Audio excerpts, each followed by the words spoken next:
Ask Me Anything. Yes, this episode of Someone Gets Me is a series of different questions that have come up over and over and over again in comments on the YouTube channel, emails, and in sessions. And so I have been asked by the people I work with, and actually a couple colleagues too, to answer some of the questions that I hear all the time and try to give a general perspective so that maybe this will strike a chord with you or someone you love and care about, and you can share some of these questions as we all travel on this journey. As Ram Dass says, we're just walking each other home, right? So let's get into the questions that have been coming my way. And I'm going to do the best I can to give an answer that is meaningful and rich. And of course, if you have a question, email me in the link in the show notes, or go on my website. You can even get a free 30-minute call with me to get a personal direct answer to your question. I like to make sure that those of us who are wondering why or wondering how have an avenue to have the question answered in the best of my ability. And so through my autobiography and decades of experience as a twice exceptional, gifted therapist, counselor, mentor, all of the above, here we go. You ready? Okay. Question number one. I was asked recently about, the question says this: you are a mentor. How did you get there? Well, that could take the whole time. So I'm going to do a Cliff Note version. I got out of undergraduate school with a degree in psychology from the University of Florida. Go Gators. See Albert behind me on the chair? Yeah. I love that school. I got a great education there. And I also have a master's degree in rehab counseling from the University of South Florida. Go Bulls. My heart's still with the Gators though. And so I've been in a helping personal development kind of work from the very beginning. I've always worked in some form or capacity in serving or helping or counseling or therapy or substance abuse or mental health in every kind of venue you could think of. And years ago, I think it was around 2002, I was the clinical director of a substance abuse treatment center for executives. And the Anderson Cooper show came and interviewed me and kind of sat in on one of my groups, and they can only take pictures of hands, all that kind of confidentiality things. But the people in that group at the time said, well, what about us? What about when we leave here? Well, what are we going to do then? And I said, well, I'll still help you. And so I was just kind of saying, I'm going to do what I can to help you be successful. And then pretty soon my mentoring practice kind of began a little bit after that, a couple of years later, where I believe that as I'm a mentor versus a coach is somebody who has a specific skill set and they can get you to that one goal, win the game, get the sale, whatever. And that's great. But a mentor is much bigger than that. It's also not a therapist. A therapist is somebody that's in the medical model that will diagnose you, and they're the expert. In the coaching arena, the coach is not the expert, you are, but the coach is getting you to this one particular goal. As a mentor, and an intuitive mentor at that, I use all of those skills and then some. And I look at your whole life, all 12 major life areas, and I take you on your journey to your highest good, regardless. So we look at all the different factors that play into it, and we look for the greater picture. There are a lot of coaches these days in sports teams that see themselves as mentors. There are professors at university that mentor the people coming up.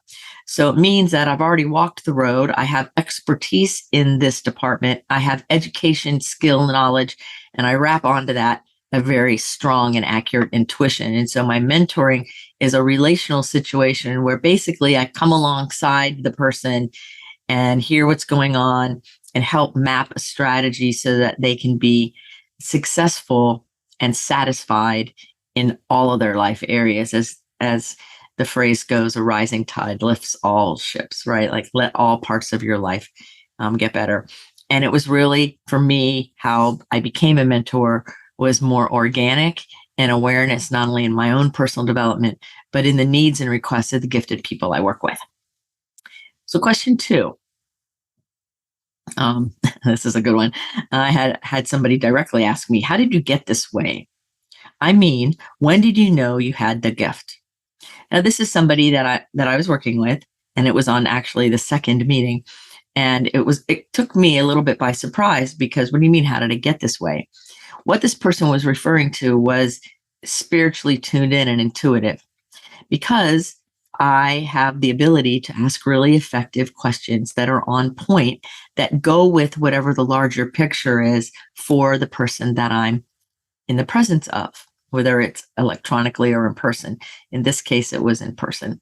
And I have been able to, because of my gift, see and know and feel into a situation from a different angle that helps bring the awareness and aha and growth and freedom to emerge through someone in their own way.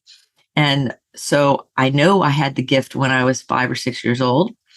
It was squashed in me because of expectations of the culture and the world, and because I didn't know what it was. My mother used to always tell me I was special and I was different. I never knew what that was. In fact, there was a time where I thought it meant there was something wrong with me. And so I didn't know, and I didn't have anybody showing me. I didn't have a mentor, which is probably why I love being one. Like I wish I would have had somebody like me around when I was little to show me the way. I think my mom tried to, but I didn't think there was enough understanding. So I got this way. I was probably born this way. I've come into my way of honoring and living in the sovereignty of my strong empathy and intuition and my spiritual gifts, along with my intellect and my sensitivities, in a way that I design to help people get whatever it is they're looking for and live a life that's satisfying and beautiful for them without my agenda being in the way. My agenda has nothing to do with that. The next question is, I'm 30 years old and I'm feeling more depressed and anxious, and nothing really has changed other than I'm turning 30. This is another good one because this is something that comes from anecdotal evidence of my 40-year career. When somebody gets to, and it's included me too, between the ages of 28 and 32, I notice this happens where the person begins to feel either frustrated, restlessness, maybe angry, depressed, anxious, all of those things. There's a rub. That person doesn't feel so great, even if nothing major is going on. And I believe it's maturational. Even people that I've helped when they were in their 50s or 60s or late 40s, or all different ages beyond 32. And if I say, when did this start? They would almost always say 28 or 30 or 32. They would almost always give me that window. So what I've learned from my own just experience over the decades is that there is some type of maturational way that us humans develop, where at that point in our development, it's time to grow into the next level. It's time to grow into an adult. It's time to say yes to the calling that's trying to emerge through us. It's time to live life from a different place maybe than we were before.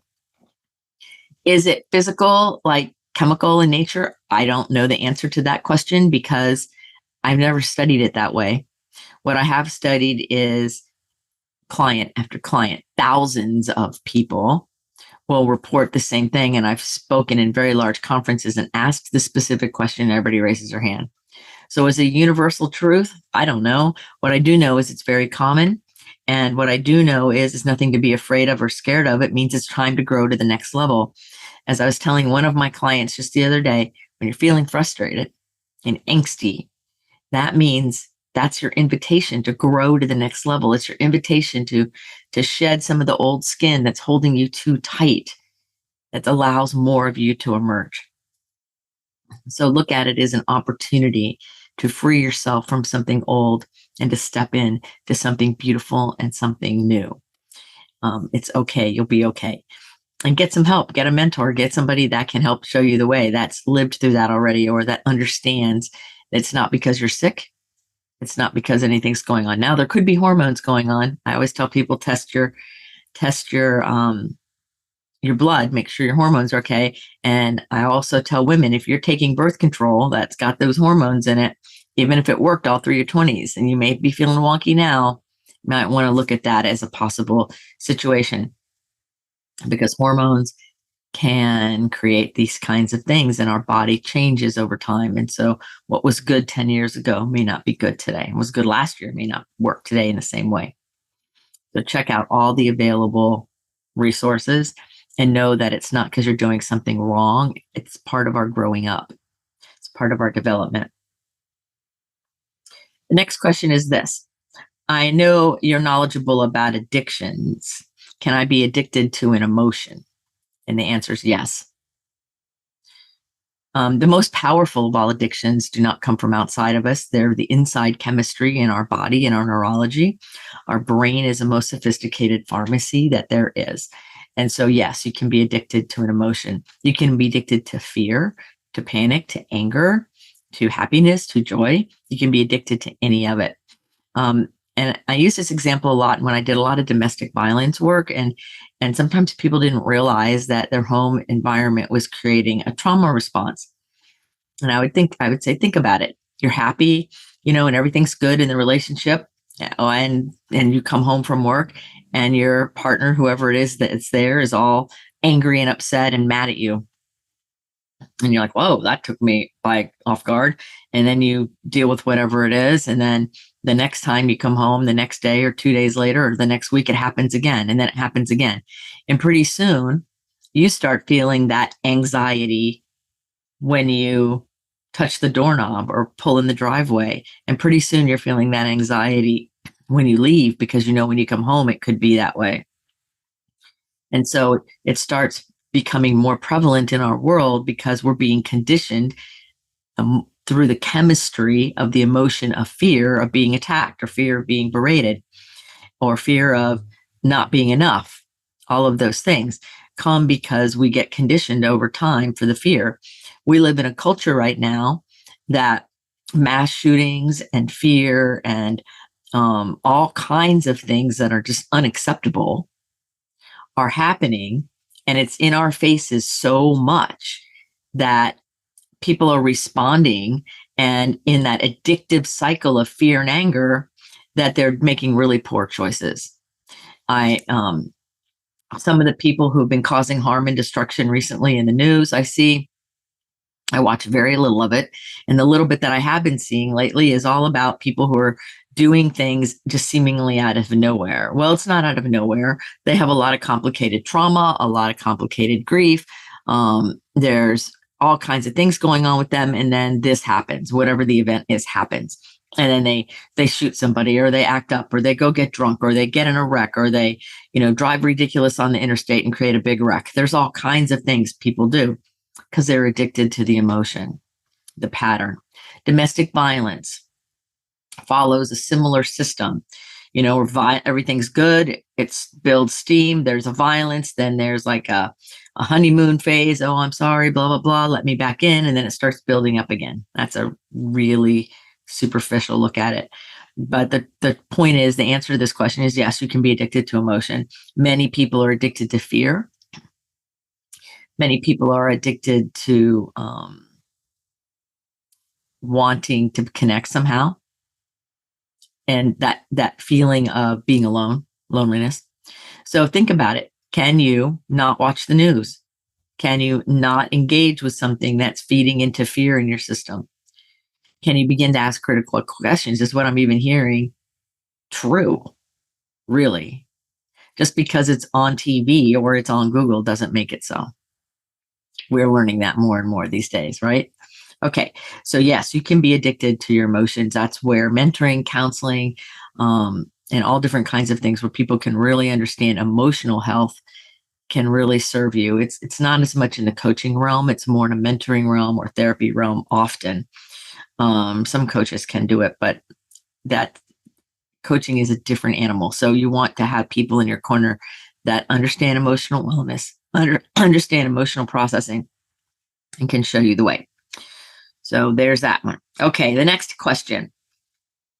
I've struggled with anxiety for years, and I just heard that I may have gotten this from my mother and aunt who babysat a lot when I was very young. That can be very true. We can inherit emotional, or inherit kind of in quotes, emotional dysregulation, anxiety, and beliefs and things from not only the presence of the anxiety when we're little, because our brains are co-regulating to the big people. So if your mom is anxious or your aunt or whoever the big people are around you are anxious, then your brain co-regulates to anxiety and keeps that energy going in you, whether you're anxious or not, because that's what it knows. That can happen. You can have belief systems that create anxiety, like something bad's going to happen or this or that, depending on what your mom did or not. And there's also behavior patterns where anxious people sometimes act in a different way. Maybe they can be a little bit more emotionally dysregulated and snappy or difficult or sometimes isolate. And so learn that, especially when you're young, how to mirror that pattern, mirror that behavior, and your brain co-regulates to it. Now, the good news is there is a way to fix it. There is a way to help you grow beyond that patterning and that interruption in your own neurology that's creating anxiety. You can use your breath, because when we're anxious, we hold our breath. Holding our breath is the first of all addictive behaviors and pain moderating behaviors we use when we're little. And so we can look at our breath, we can look at our food and see if we're eating medicating food. We can begin to kind of peel away all of the different coping mechanisms we've had over time, and then seek help for how to handle anxiety and what to do on the other side of it. I was doing Safe and Sound Protocol with a woman, and she was like in her 20s. I think she's 26 or something. And after we were done, she goes, "I'm really bored." I said, "That's peace. It's peace you're feeling." She'd never felt peace. She was raised in a very dysregulated world with a lot of just chaos and had never had a chance in her life to feel peace and calm. And now she can. Now her life is totally different because her system could come back into alignment. So there's all kinds of ways to have that work in your favor. And the last question that was given to me for this episode was to share a success story that brings a smile on my face. Will you please share a success story that brings a smile on my face? Yes, I will. There's many of them. There's thousands and thousands of success stories that bring a smile on my face. And I think the one that popped in my mind as I read this question right this moment is a family I worked with over time, where initially I met the dad, and he was one of my clients a long time ago, like, I don't know, 20 years ago, I think it was by now, at least. And I helped this guy out. He was highly gifted, profoundly gifted, had difficulty with emotional expression, had difficulty with feeling self-confident and okay with himself. He beat himself up badly, and mentally, and had difficulty in with some anxiety or some going out in public and being around people and didn't feel understood. And it was a lot of cluster of situations where a highly profoundly gifted person is trying to make it in an insensitive kind of average world and not really having anyone to turn to. So he used a lot of coping skills that weren't helping him, but he also did a lot of really amazing um, social or martial arts. There you go, and things like that to stay grounded. So I worked with him, and then I worked with him and his wife a little bit after that to help them with their relationship and their communication. And then some years went by, and I got a phone call asking me to work with their children, and that was beautiful.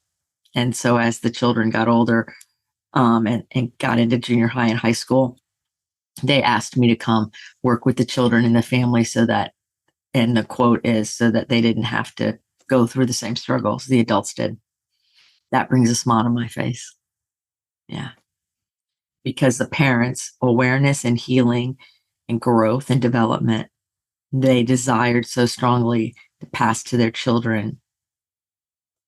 They brought in me as a mentor to help the young people in addition to their own wellness so that everybody could grow together to the next level. And that makes me very happy to see that family system thriving in a way that wouldn't have been possible had they not reached out and, most importantly, received the help. It's one thing to ask for support and help. It's another thing to receive it. Sometimes asking is really hard, and sometimes receiving is even harder. So practice receiving, practice asking. So if the answers to these questions have served you, they're fun to answer. There's so many specifics personally that we could put onto all of them, of course, and they're kind of universal questions. So I have my email in the show notes. You can email me your question. If you want to do a free 30-minute call, that link is in the show notes, and I'm happy to answer your questions. I'm happy to help support your journey in any way that I can, because what I know is when our light emerges, when our talents come up, when our gifts are allowed to be seen in the world and we are seen and we know that we belong, this world becomes a better place for us and the generations to come. So remember, you're a rock star. You're here on purpose with a mighty purpose. And so go out there, get your questions answered, keep growing, keep allowing that inner beauty, that fire in you to emerge, because you are here with just an amazing light for the world. I'm so glad that you listened. I'm so glad you're part of my community. Know that every day I just hold goodness for all of you. Until the next episode of Someone Gets Me, be well.